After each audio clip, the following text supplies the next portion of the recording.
Hi viewers, welcome to our channel. G7 summit కి అటు భారత్ నుంచి మోదీ గారికి ఆహ్వానం అందలేదు అని ఒక వార్త వైరల్ అవుతుంది. లేదు, ఆహ్వానం అందిన మోదీ గారే వెళ్ళట్లేదు అని చెప్పేసి కూడా ఒక న్యూస్ అయితే వైరల్ అవడం చూస్తున్నాం. ఏదేమైనా G7 సమ్మిట్ కి మోదీ గారు వెళ్ళకపోవడం పట్ల కాస్త విమర్శలు కూడా వస్తున్నాయి. ఆహ్వానం అందకపోవడమో లేకుంటే ఈయన వెళ్ళకపోవడమో, ఏదేమైనా దీని చుట్టూ అయితే కొన్ని విమర్శలు కూడా అటు ప్రతిపక్షాల నుంచి రైజ్ అవ్వడం చూస్తున్నాం. మరి దీనికి గల కారణం ఏంటి? ఇప్పుడు ఇదే అంశం మీద డిస్కస్ చేయడానికి ప్రజెంట్ మనతో పాటు సీనియర్ జర్నలిస్ట్ అరవింద్ కొల్లి గారు ఉన్నారు. వారిని అడిగి తెలుసుకునే ప్రయత్నం అయితే చేద్దాం. నమస్కారం సార్. సార్, ఎప్పుడు కూడా G7 సమ్మిట్ కి మోదీ గారు వెళ్ళడం మనం చూస్తున్నాం. 2019 నుంచి ఫస్ట్ టైం అంట ఇదే ఆహ్వానం మరి అందలేదని అంటున్నారు, లేదు ఈయన వెళ్ళట్లేదని చెప్పేసి చెప్తున్నారు. ఏదేమైనా దీని చుట్టూ కూడా ఒక విమర్శలు కూడా వెల్లువెత్తడం మనం చూస్తూ ఉన్నాం సార్. మరి దీనికి ఏంటి కారణం, మీరేం చెప్తారు? అంటే ఒక విషయం, G7లో భారత్ సభ్య దేశం కాదు. రెగ్యులర్గా G7 సమ్మిట్లకి ఆహ్వానం మాత్రం అందుతుంది.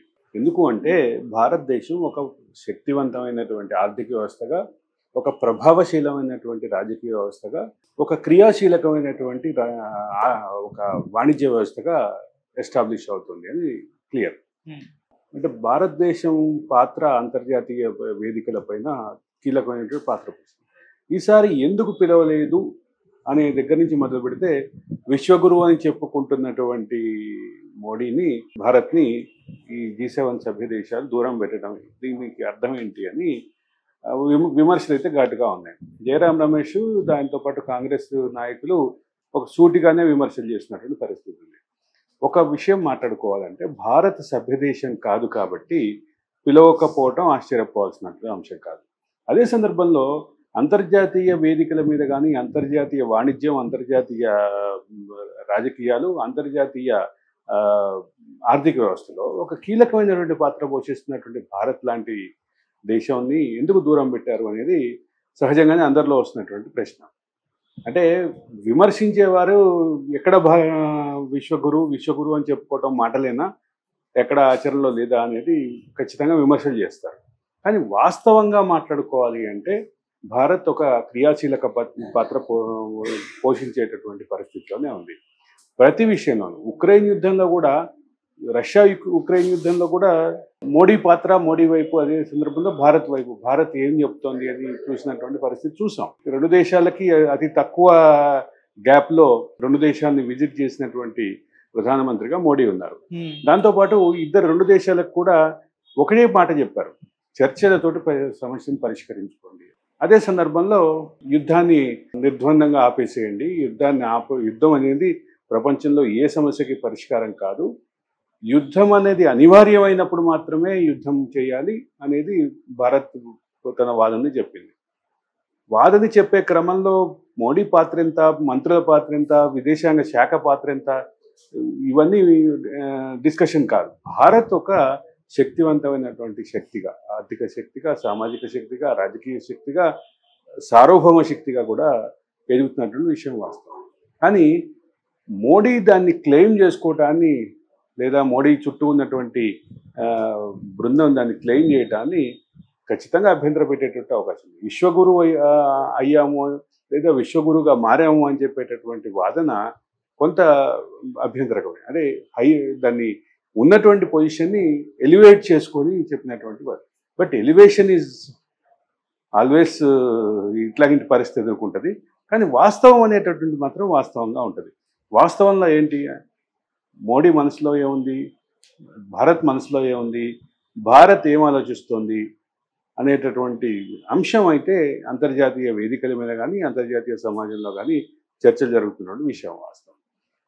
మోడీకి ఎందుకు ఆహ్వానం పలకలేదు అనేటటువంటి చర్చ భారత్లో మాత్రమే కాదు, భారత్కి ఎందుకు ఆహ్వానం పలకలేదనే చర్చ భారత్లో మాత్రమే కాదు, అంతర్జాతీయంగా కూడా అనేక దేశాలు ఆలోచిస్తున్నటువంటి విషయం ఉంది. అయితే అదే సందర్భంలో ఆస్ట్రేలియాని పిలిచారు, కొరియాని పిలిచారు, మరికొన్ని దేశాలను పిలిచారు. కాబట్టి ఆ లిస్టులో ఎప్పుడూ ఉండే భారత్ ఎందుకు లేదు అనేది ప్రధానంగా చర్చనీయాంశంగానే ఉంది. ఇది అంతర్జాతీయంగా జరుగుతున్నటువంటి చర్చకి, భారత్లో జరుగుతున్న రాజకీయ చర్చ మరో డైరెక్షన్లో వెళ్తుందని చెప్పక తప్పదు. అంటే మన దేశ ప్రధానిని పిలిస్తే మన పాత్ర కీలకమవుతోంది అనేటటువంటి అంశాన్ని మనం సానుకూలంగా చూడాలి. అదే సందర్భంలో మోడీ చెప్పుకున్నటువంటి, మోడీ టీం చేస్తున్నటువంటి ఎలివేషన్స్ని మాత్రం ఖచ్చితంగా అభ్యంతరకరం. అంటే వాస్తవాన్ని ఎలివేట్ చేసే క్రమంలో వాస్తవిక దృక్పథం లోపిస్తోంది అని చెప్పక తప్పదు.